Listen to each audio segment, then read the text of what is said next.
beginning, an all live, raw, vegan diet. How do you go about that? Well, usually with a juice feast first and colon cleansing. Juice feast is A juice feast is making there's different recipes, but we give them a lot of juice. They should drink about a gallon a day if they can, 2-3 quarts a day, and they're not eating. And what's happening? Are they getting nourished? Well, think about it. It takes this much juice, this much vegetables to make this much juice. So you're actually getting more nourishment in one glass of juice than the average American will get in 3 years. Okay, so you're drinking many of these all day long, so you're extremely well nourished because everything that's green is made of chlorophyll, and at the center of every chlorophyll molecule is a magnesium ion, which is an alkalinizing thing. So green alkalinizes the body. So you're drinking this, you're getting well nourished, and you're cleaning your colon, and you feel wonderful. In the end of 2 or 3 weeks, when your body's clean, depending on how much weight you have, if you're too thin, we wouldn't do it that long, but it depends. Everybody's individual. Salads look awfully good when you're coming off a juice cleanse. So instead of taking someone from meat and potatoes and say, okay, I want you to eat just salads, they're going to go, ugh. But if we cleanse them first, their body gets cleansed, they look forward to it. So should we need to be what we are as primates, divine primates, and we need to be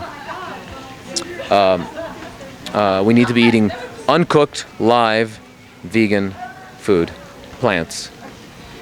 What are some of the success stories you've seen? And you've been working in this alternative naturopathic, holistic medical practice for how long now? And about 12 years as a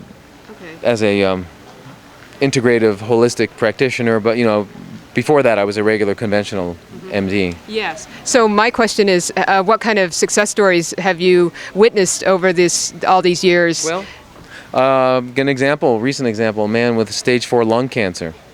If you know anything about stage 4 lung cancer, it's very poor prognosis. He came to us. He happened to be a black belt in karate and was a karate instructor, so he was used to discipline. So when we explained to him, well, this is how you get healthy, he goes, okay. He did it, he did it. And 5 weeks later, we couldn't find the cancer. 5 weeks. Wow. Documented, PET scan. This is not nonsense. Of course, we did our treatments, but he also loved the process that he learned. Okay, another one. Comes into the education part of the medical. Right, yeah. right. Doctors, teacher. Exactly. Now, and I have a whole staff that teaches it. We have a whole wonderful staff. Now, another really great story is a woman, and this was in 2001, who came in. She had a large breast tumor mass. It was biopsied cancer. She had a lot of lymph nodes under here, which made it at least a stage 3. Could have been stage 4. She didn't want to go any further. She came in just for us to help her deal with her pain, because she had so much pain from the lymph nodes that were involved in the cancer, she couldn't lift her arm. Okay. So I gave her the talk, which is about an hour-and-a-half talk I give all patients, and wow, she said, I'm changed. So she changed her lifestyle, and did everything. She ate nothing but 100% raw vegan, joyfully.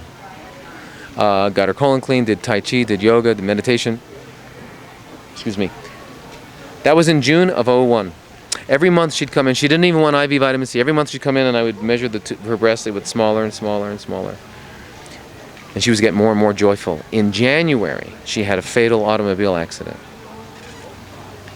And when they did an autopsy, there was no cancer. This was 6 months. Now there is a way, because you can say someone had no cancer in other ways, but the autopsies are definitive. Yeah. And so, and her husband actually said, you know what? These last 6 months she was living, she wasn't dying. Our relationship healed, her relationship with her children healed, and it was a beautiful thing, and she was ready. So we learned a couple things. We learned the incredible, awesome power of living according to our natures. And secondly, the awesome power of the universe, of God, of our, whatever you want to call it, I don't know how you call it, because guess what we learned? None of us has a contract for tomorrow. We'll all have the same prognosis. We don't know if we'll be here tomorrow. We have today. I've had many couples come in and the spouse has cancer and the other one doesn't, and the other one dies first from an automobile accident, a heart disease, and we've been focusing on that. So the truth is, we all have today. Yes. And every day we have to so it's not how many days we have on earth, it's not up to us. It's what we do with those days. Yes, yeah. Wonderful message. Do you have any closing words to share to our viewers about recommendations on how to stay healthy and be vibrant, living healthy in their lives? Well, Number one, never stop reading and searching. That's one.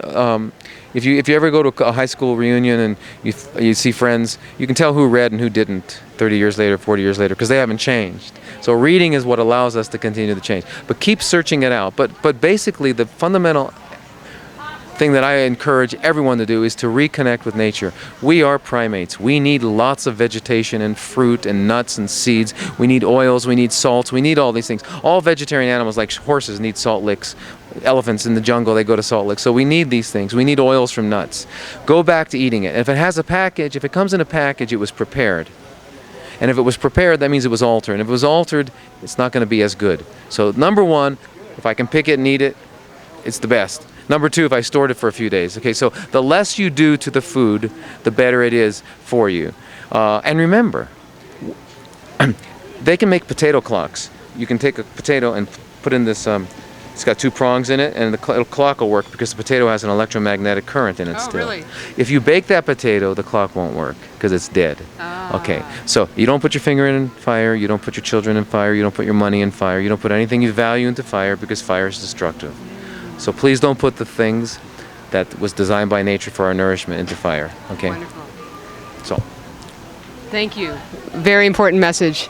And we appreciate you taking this time out to spend with us. And we wish you all the best in your practice and all your journey of helping other people. Thank you.